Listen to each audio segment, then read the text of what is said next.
Hello good morning everyone students. I hope कि आप लोग अच्छे होंगे।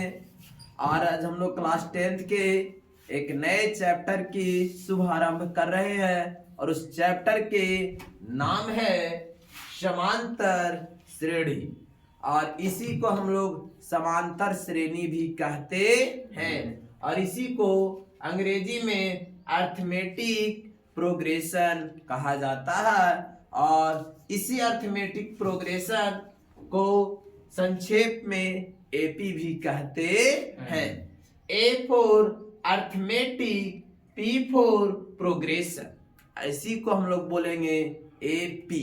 क्या बोला जाएगा? एपी। और इसी को हम लोग समांतर श्रेणी कहेंगे या समांतर श्रेणी कहेंगे। ऐसे हम लोग उसको उच्चारण करेंगे। श्रेणी को ही श्रेणी कहा जाता है ना। तो ये मैथ में क्या पढ़ना है सर? आखिर हम लोग पढ़े रियल नंबर पढ़ लिए, पॉलिनोमियल्स पढ़ लिए, दैट मीन्स बहुपद पढ़ लिए, दो चर वाले रैखिक समीकरण का युग में पढ़ लिए, द्विघात समीकरण को हमने बारीकी से आपको बताया। और तो वो जो टॉपिक था वो अपना अपना तरीके से पढ़े और आज हम लोग उस टॉपिक के बारे में आप लोग बहुत अच्छे से परिचित हो गए।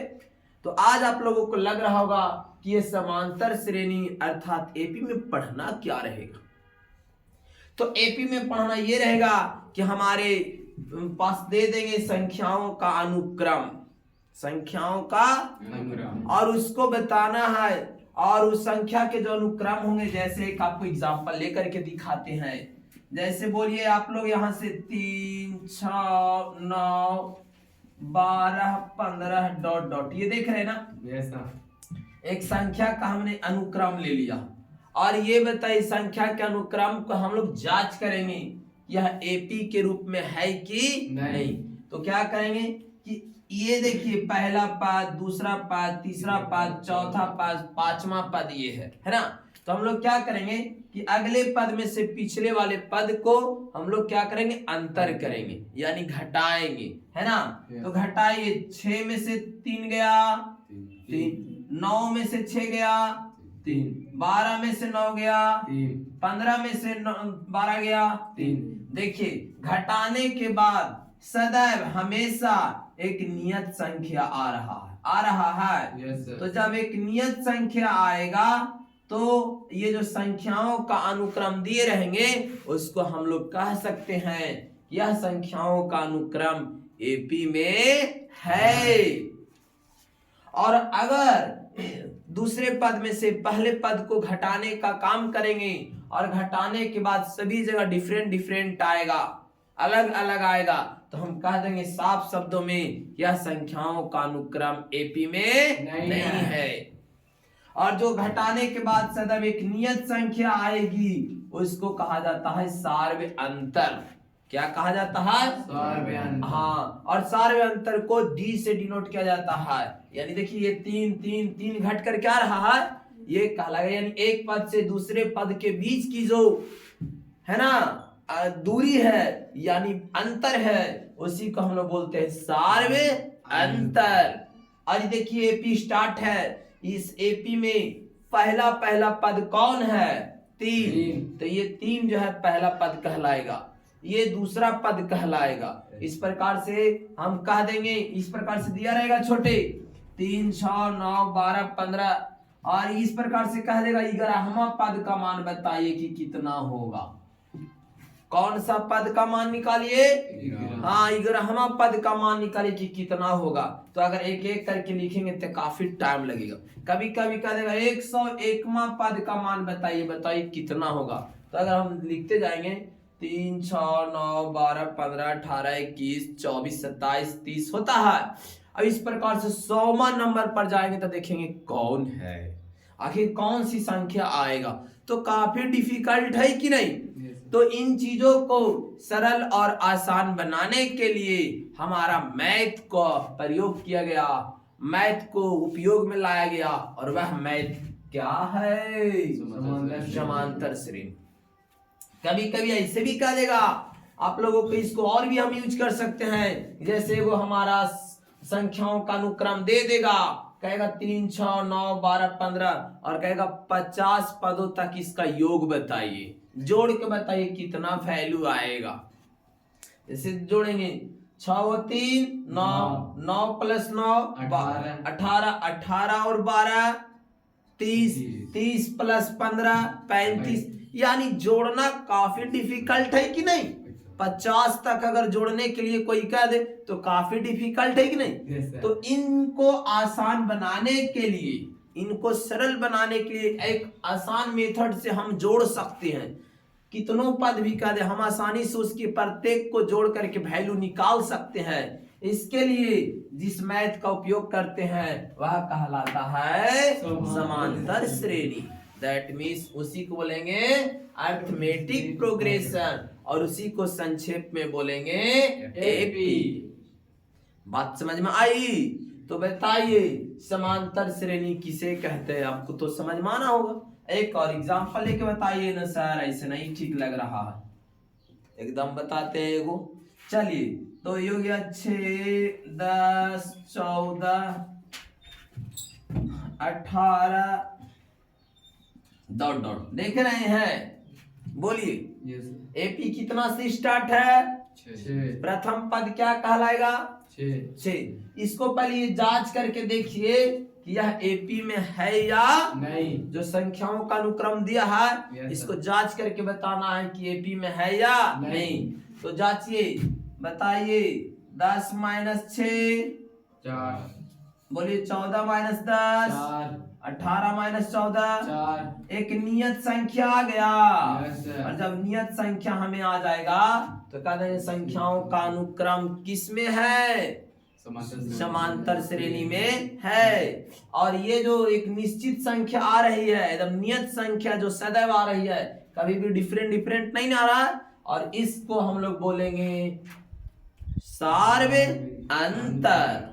एक से दूसरे के बीच के अंतर है, एक पद से दूसरे पद का, ये कहलाता है सार्व अंतर। यहाँ तक किसी को दिक्कत छोटे? नहीं सर। आइए एक एक करके जानते हैं फटाफट, क्योंकि चीज तो आप समझ चुके ही हैं, है ना।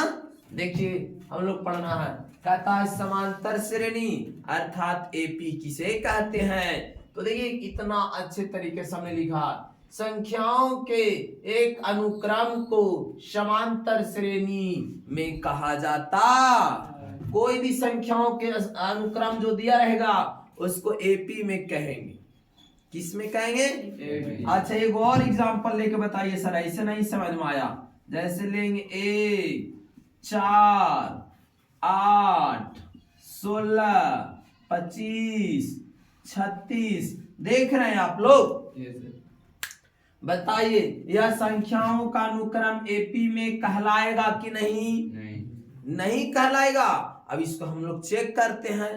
पहले घटाई डिफरेंट कीजिए, 4 में से 1 गया 3, 8 में से 4 गया 4, 16 में से 8 गया 8, 25 में से 16 गया 9। इसके बाद ये घटाइए 11।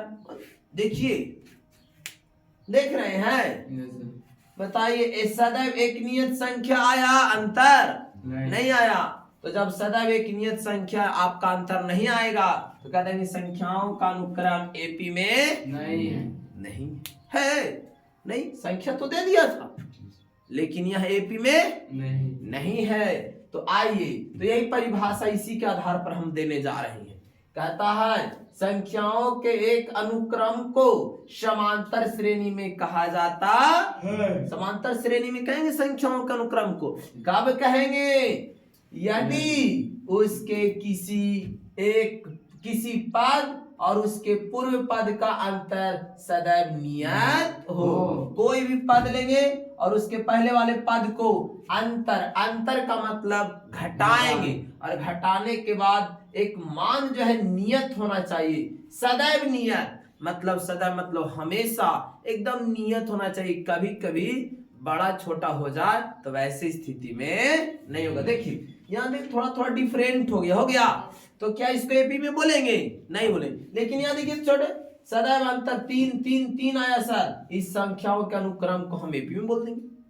यहाँ देखिए सर 4 4 4 आया, इसको भी हम संख्याओं के अनुक्रम को एपी में बोल देंगे। क्या इसे एपी में बोला जा सकता है? नहीं। तो एकदम सिंपल परिभाषा है कि संख्याओं के अनुक्रम को हम लोग किस में बोलेंगे? एपी में कहेंगे। कब कहेंगे? तो यदि उसके किसी पद और उसके पूर्व पद, जैसे हम लोग लिए 14 देकर पहले वाला पद 10 और इसका अंतर कीजिए तो कितना आया? 4। ये पद नहीं आकर पहले वाला पद का अंतर कितना आया? 4।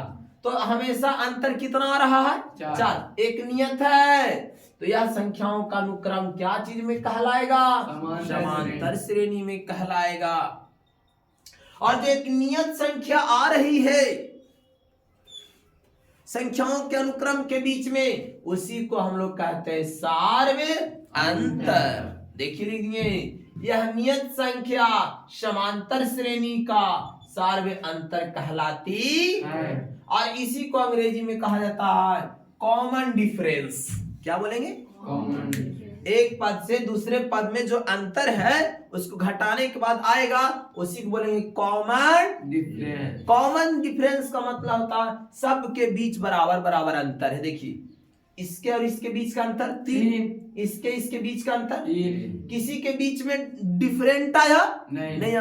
तो इसीलिए कहा जाता है कॉमन डिफरेंट, अर्थात सार्वत्रिक अंतर, सबके बीच की दूरी एक जैसा है ना। और जिसे C for common, D for different या केवल डी के द्वारा सूचित किया जाता है। यानी कि हम लोग फार्मूला निकालने कहेगा कि सार्वत्रिक अंतर बराबर क्या होता है, यानी डी के द्वारा सूचित करेंगे तो डी बराबर हो जाएगा T2 माइनस T1। यहां से हमारा फार्मूला निकल के आ गया फार्मूला। देखिए दूसरे पद में से किस पद को घटाएंगे? पहले पद को घटाएंगे, घटाने के बाद जो अंतर आएगा उसी को बोला जाएगा सार्वत्रिक अंतर। और सार्वत्रिक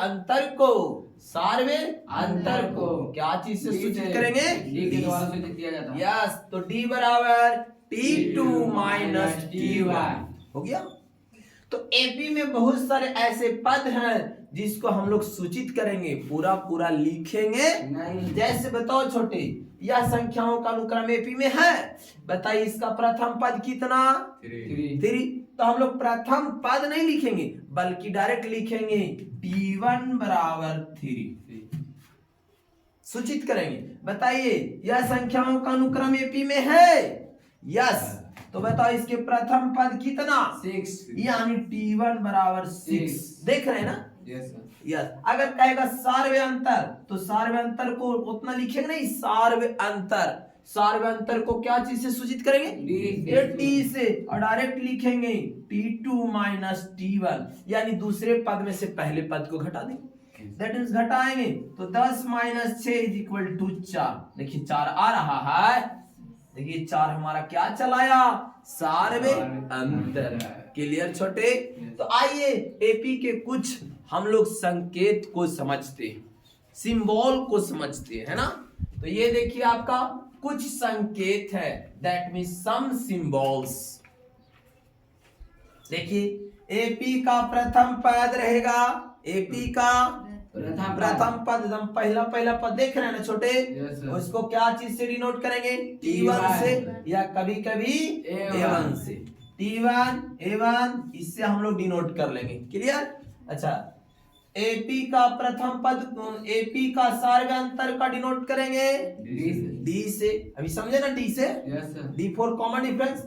एपी का एनवा पद कहेगा, जैसे यहाँ पर बोल दिए 100वां पद निकालिए, 101वां पद निकालिए, यहाँ कह देगा 16वां पद ज्ञात कीजिए कितना होगा, तो उसको लिखेंगे Tn। क्या चीज से? Tn या An से सूचित किया जाता है। और कह देगा कि जैसे एपी संख्याओं का अनुक्रम कर देगा और कहेगा 16 पदों का योग बताइए। यहाँ 6 से लेकर के 16 पदों तक क्या बताइए? योग। जोड़ के बताइए कितना आएगा। तो जोड़ना काफी डिफिकल्ट है ना, तो हम लोग उसको डिनोट करेंगे n पदों का योग को Sn या कभी कभी S के द्वारा डिनोट किया जाता है। चलिए तो एक बार सबको बोलेंगे, एपी का प्रथम पद को T1 या A1, A1, एपी के सार्वंतर को डीए एपी के एनवा पद को एन और एन, एपी के एन पदों का योग को एस एन और या एस से। क्लियर। Yes, आइए छोटे, एपी दो प्रकार के होते हैं। एपी के प्रकार, टाइप्स ऑफ एपी। एपी कितने प्रकार के? दो प्रकार के होते हैं। पहला परिमित एपी और दूसरा अपरिमित एपी। परिमित एपी का मतलब होता है फाइनाइट एपी। फाइनाइट का मतलब निश्चित, फाइनाइट का मतलब निश्चित। एकदम दिया रहेगा। निश्चित का मतलब देखिए यहाँ ये पद जो है कहां तक जा रहा है इसका कोई निश्चित नहीं है, डॉट डॉट दे देंगे। लेकिन यहाँ पर देखिए तो फॉर एग्जांपल के तौर पर आपको बता रहे हैं, इसको बताइएगा कि कहां तक जा रहा है। बताइए आप लोग मिल करके। 3 6 9 12 15, बस बताइए या निश्चित है या अनिश्चित है?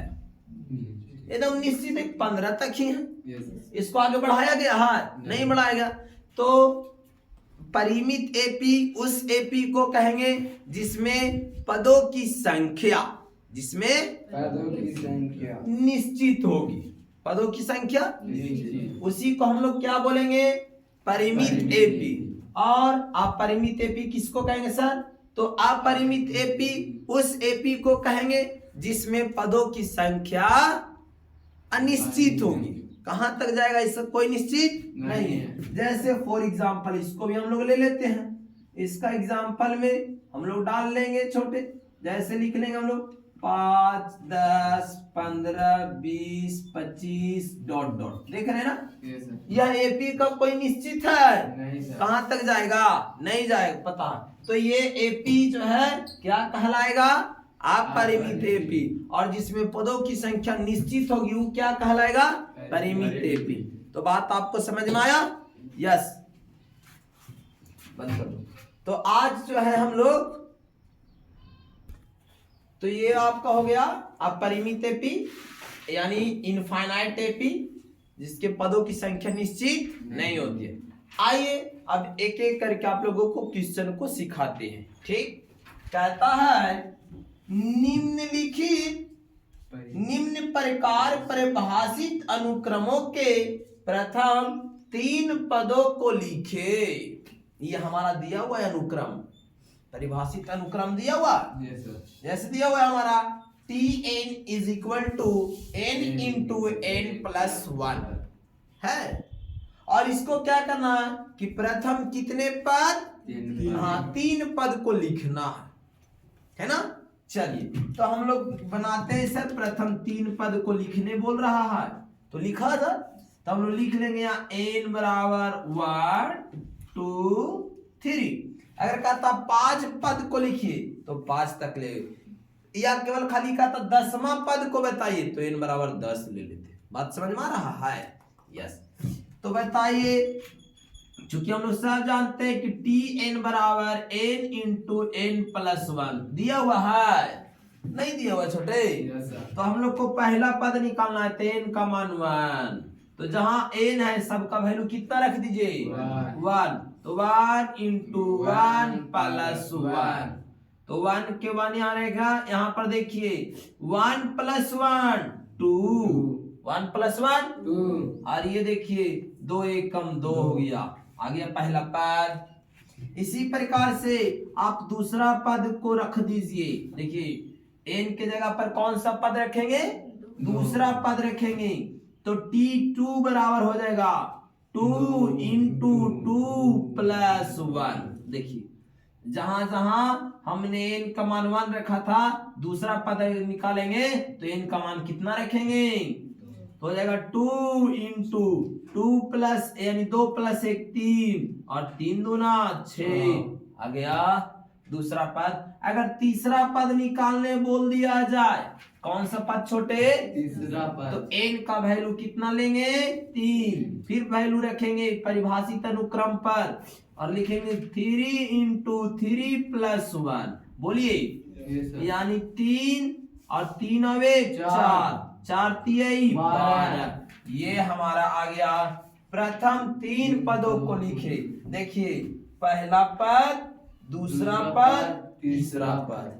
आ गया। Yes, sir. इस प्रकार से हम लोग को जिस पद को कहेगा परिभाषित अनुक्रम से निकालने के लिए हम आसानी से निकाल सकते हैं। क्या किसी को कोई दिक्कत नहीं सर। अभी एक और समझाते हैं, आपको क्लियर नहीं हुआ, एक और बताते हैं। एक और हमारा 2 में दे दिया परिभाषित अनुक्रम Tn बराबर n² प्लस 1 दे दिया ना। अब इसको भी कहता है सर 3 पद को निकालिए, है ना। तो यहाँ पर भी हम लोग क्या करेंगे, लिख लेंगे सॉल्यूशन छोटे और लिखेंगे n बराबर 1 2 3। देख रहे हैं ना। Yes, sir. अगर कहता 5 पद को लिखे तो हम लोग 5 तक पाँच लेते तक हैं, लिखेंगे। है ना। तो चलिए आइए लिखेंगे, चूंकि Tn बराबर n² प्लस 1 है दिया हुआ परिभाषित अनुक्रम। Yes, sir. उसको ये अलग अलग रूप में भी देगा, कोई जरूरी नहीं। यहाँ n इंटू n प्लस 1 दिया, यहाँ देखिए n² प्लस 1 दिया, तो सबको सब जैसा परिभाषित अनुक्रम देगा। तो उसमें केवल वैल्यू डाल के हम लोग सोल्यूशन करना रहेगा। तो बताइए पहला पद 1 लिखेंगे, इसलिए T1 बराबर 1 का square plus 1 that means 1 plus 1 that means 2। आ गया छोटे। Yes, sir. 1 का स्क्वायर 1 ही ना होगा। Yes, sir. और 1 जोड़ेंगे तो 1 प्लस 1 कितना 2। पहला पद निकल गया। अगर दूसरा पद की बात करेगा तो रख देंगे 2 का square plus 2 that means 4 plus 2 हो जाएगा 6। आ गया। Yes, अगर sir. तीसरा पद को कहेगा Yes, sir. तो 3 का स्क्वायर प्लस 3 का स्क्वायर प्लस 3.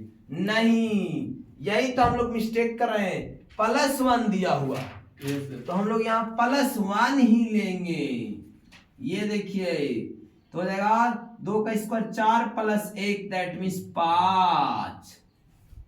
देख रहे हैं। Yes, sir. उसी प्रकार से 3 का स्क्वायर प्लस 1 तो यानी कि हो जाएगा 9 प्लस 1 यानी कि 10।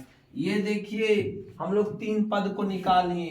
पहला पद का वैल्यू 2, दूसरे पद का वैल्यू 5 और बताइए तीसरे पद का वैल्यू 10।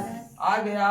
Yes, इस प्रकार से परिभाषित अनुक्रम के वैल्यू को हम कैलकुलेट कर सकते हैं। देखिए इस प्रकार से तो बहुत सारे रहेंगे, उसको आप आसानी से डील कर सकते हैं।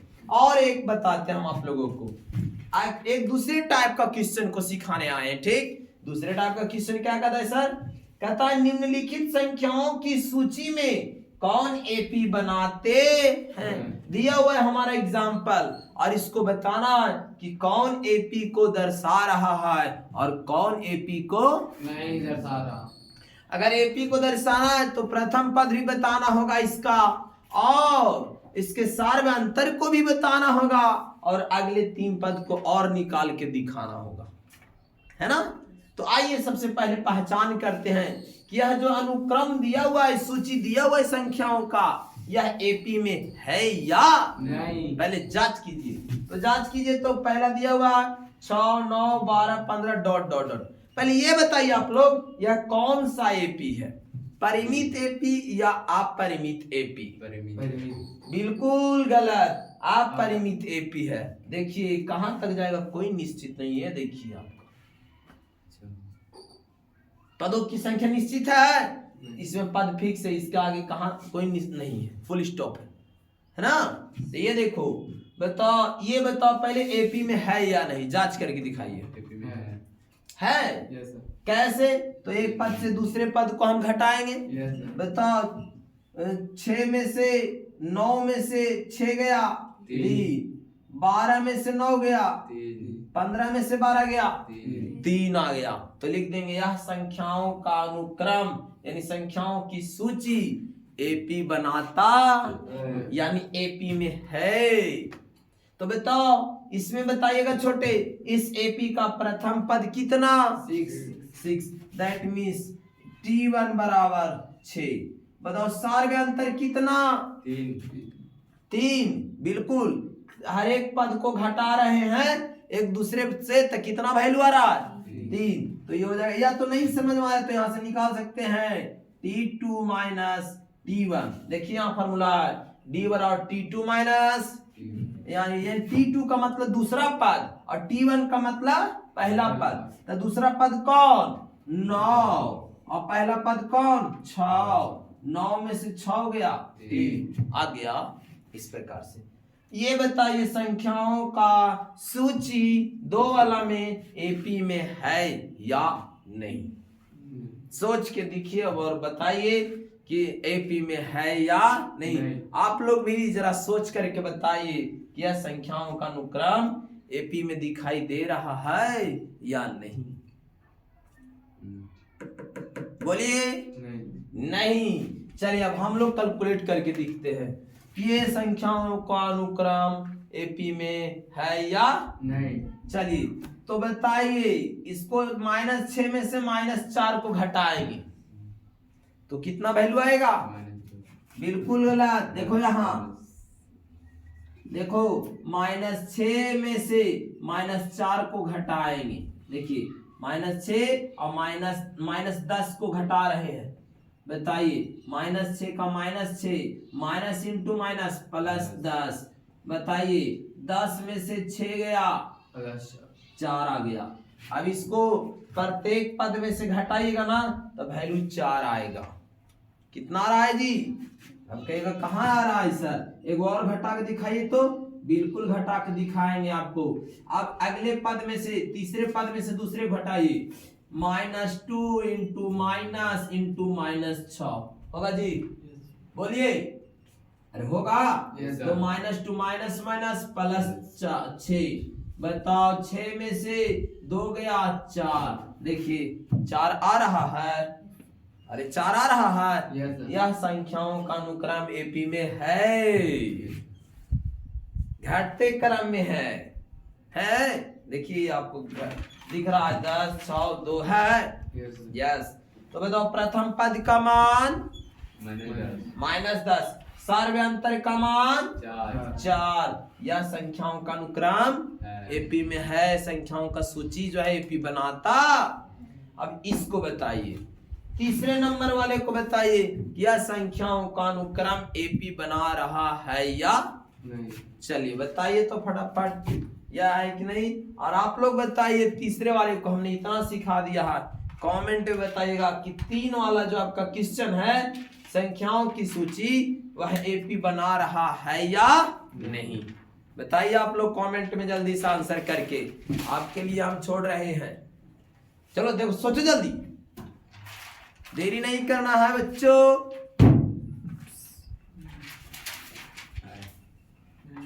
सोच लीजिए। चलिए अब आप लोग को हम बताते हैं। ये √2 का √2 इसको देखिए इस प्रकार से लिख सकते हैं जी। 4 दूना 8। अरे देखिएगा ध्यान से 4 दूना 8 और 4 का वर्गमूल 2 बाहर आ जाएगा, 2 अंदर में रह जाएगा, 2√2 हो जाएगा। यहाँ देखो 3 दूना 9 दूना 18, 9 का वर्गमूल 3 √2 हो जाएगा। 16 दूना 32, 16 का वर्गमूल 4 √2 हो जाएगा। इस प्रकार से आ रहा है। अब देखिए अगले वाले से पिछले वाले को घटाएंगे, यानी कि हम लोग एक पद से दूसरे पद को घटाएंगे और देखते हैं अंतर समान आता है कि नहीं। बिल्कुल आएगा, क्योंकि देखिए यहाँ 2 है, कुछ नहीं तो 1 है। देखिए यहाँ 3 में से 2 गया 1, 4 में से 3 गया 1 आ रहा है।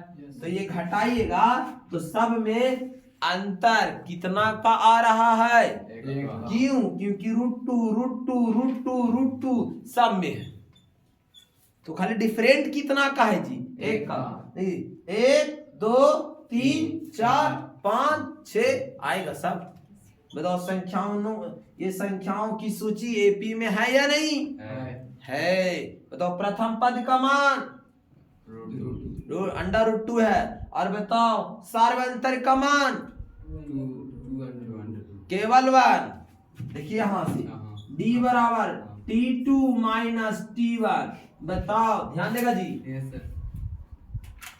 देखो तो जगह 2√2 और -√2 है। बोलो कॉमन ले लीजिए। देखिए √2 कॉमन ले लेंगे, हो जाएगा 2 - 1 दैट मीन्स 1, यानी √2 सब में जो है क्या है, कॉमन डिफरेंट है। देखिए घटा करके सब बात में समझे ना। तो इस तरह से आज आप लोगों को बेसिक क्लास के तौर पर हम समांतर श्रेणी के बारे में पूरी तरह से परिभाषा से लेकर के एपी को पहचानने के लिए और जो परिभाषित अनुक्रम दिया उससे आगामी 3 पदों को निकालने के लिए बताए। इस प्रकार से ये क्लास समांतर श्रेणी का आपका स्टार्ट हो चुका है। ये लगभग 10 लेक्चर होते होते आपको फुल एंड फाइनल इस चैनल पर सॉल्यूशन मिलेगा। तो आज आप लोग जुड़े रहिएगा इस चैनल से। आज का क्लास हम लोग यहीं तक रखते हैं। जय हिंद। और आप लोग जरा चैनल को शेयर करो, सब्सक्राइब करो।